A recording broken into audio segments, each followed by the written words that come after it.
கர்த்தருடைய பரிசுத்த நாமத்திற்கு மகிமை உண்டாவதாக. இந்த காலை நேரத்தில் உங்களை நான் வாழ்த்துகிறேன். என் ஆண்டவர் உங்களை அதிகமாய் ஆசீர்வதிப்பாராக. வேதத்திலிருந்து ஒரு வசனத்தை வாசிக்கிறேன். அது எரேமியா தீர்க்கதரிசன புஸ்தகம் 29ஆம் அதிகாரம் 11வது வசனம். நீங்கள் எதிர்பார்த்திருக்கும் முடிவை உங்களுக்கு கொடுக்கும்படிக்கு நான் உங்கள் பேரில் நினைத்திருக்கிற நினைவுகளை அறிவேன் என்று கர்த்தர் சொல்லுகிறார். எனக்கு அன்பான என் குடும்பத்தின் மக்களே, நமது ஆண்டவர் சொல்வதை சற்று கவனித்து கேளுங்கள். நாம் எதிர்பார்க்கிற அனைத்து ஆசீர்வாதங்களையும் அற்புதங்களையும் அவர் நமக்கு கொடுப்பதற்காக அவர் நம்மேல் அக்கறை உள்ளவராக இருக்கிறார். நாம் தான் அதை பெற்றுக்கொள்ள நம்மை ஆயத்தப்படுத்தி தகுதிப்படுத்தி காத்திருக்க வேண்டியது அவசியமாயிருக்கிறது. தேவ பிள்ளையே, தேவன் எந்த ஒரு ஆசீர்வாதத்தையும் இலகுவாக கொடுப்பதில்லை என்பதை நாம் நன்றாக அறிந்து கொள்ள வேண்டும். எரேமியா தீர்க்கதரிசன புஸ்தகம் 29ஆம் அதிகாரம் 11, 12, 13 வசனங்களை சற்று நீங்கள் கவனித்து பாருங்கள். 12 நான் வாசிக்கிறேன். நீங்கள் கூடி வந்து என்னை தொழுது கொண்டு என்னை நோக்கி விண்ணப்பம் பண்ணுவீர்கள், நான் உங்களுக்கு செவி கொடுப்பேன். உங்கள் முழு இருதயத்தோடும் என்னை தேடுவீர்களானால் என்னை தேடுகையில் கண்டுபிடிப்பீர்கள் என்பதாக. எனக்கு அன்பான தேவச்சனமே, நாம் அவருடைய சித்தத்தை செய்தால் அவர் தமக்கு சித்தமானதை நமக்கு செய்ய நிறைவேற்ற அவர் வல்லமை உள்ளவராக இருக்கிறார். அப்படியானால் நாம் எதை செய்ய வேண்டும்? ஐக்கியத்தோடு அவருடைய சமூகம் நாம் கூடி வர வேண்டும். அவரை ஆவியோடும் உண்மையோடும் உத்தமத்தோடும் தொழுது கொள்ள வேண்டும். உண்மையாய் ஆத்மீகமாய் அவரை நோக்கி விண்ணப்பம் பண்ண வேண்டும் என்று வேதம் சொல்லுகிறது. 29ஆம் அதிகாரம் 13 வாசித்து பாருங்கள். முழு உள்ளத்தோடு ஆண்டவரை தேட வேண்டுமா?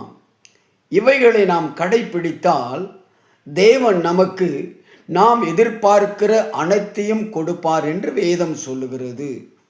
அது தீமையாக இருக்காது, அது நன்மையாகவே இருக்கும். செப்பன்யா 2ஆம் அதிகாரம் 2 வாசித்து பாருங்கள். நீங்கள் உங்களை உய்ந்து ஆராய்ந்து சோதித்து பாருங்கள் என்பதாக. நமது நிலைமை நமக்கு நன்றாய் தெரியும். நிதானித்து பாருங்கள். தேவனிடத்தில் அன்பு கூறுங்கள். உங்களை பரிசுத்தமாக்குங்கள். யோவான் 15ஆம் அதிகாரம் 4 வாசித்து பாருங்கள்.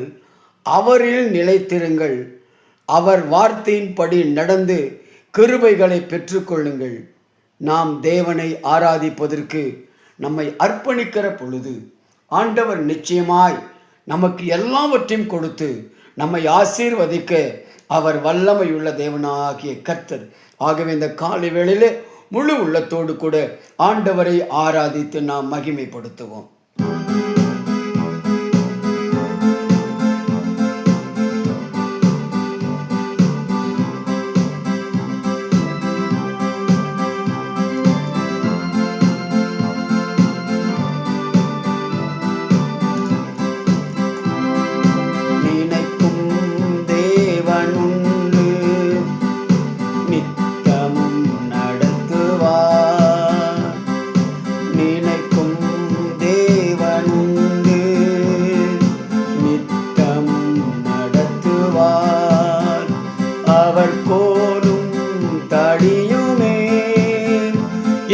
தேற்றி நடத்துமே, அவர் கோலும் கடியுமே, என்னை தேற்றி நடத்துமே.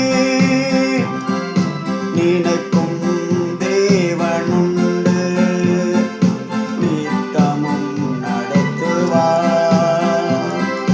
நினைக்கும் தேவனுண்டு,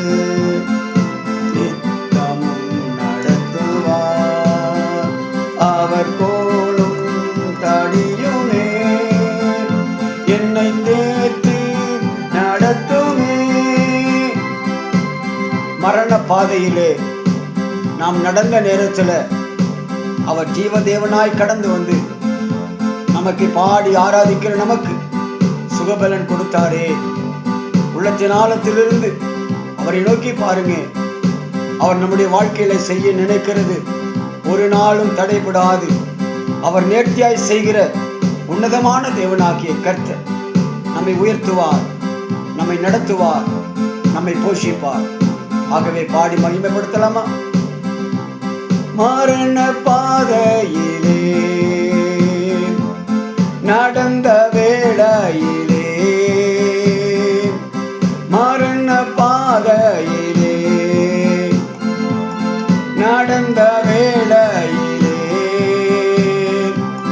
ஜீவதேவன் ஜீவன் தந்தார் பாடி மகிழ்ந்தேடுவே. ஜீவதேவன் ஜீவன் தந்தார் பாடி மகிழ்ந்தேடுவே. நினைக்கும் தேவனுண்டு நித்தமும் நடத்துவார். நினைக்கும் தேவனுண்டு நித்தமும் நடத்துவார். அவர் கோலும் தடியுமே என்னை தேற்றி நடத்துமே.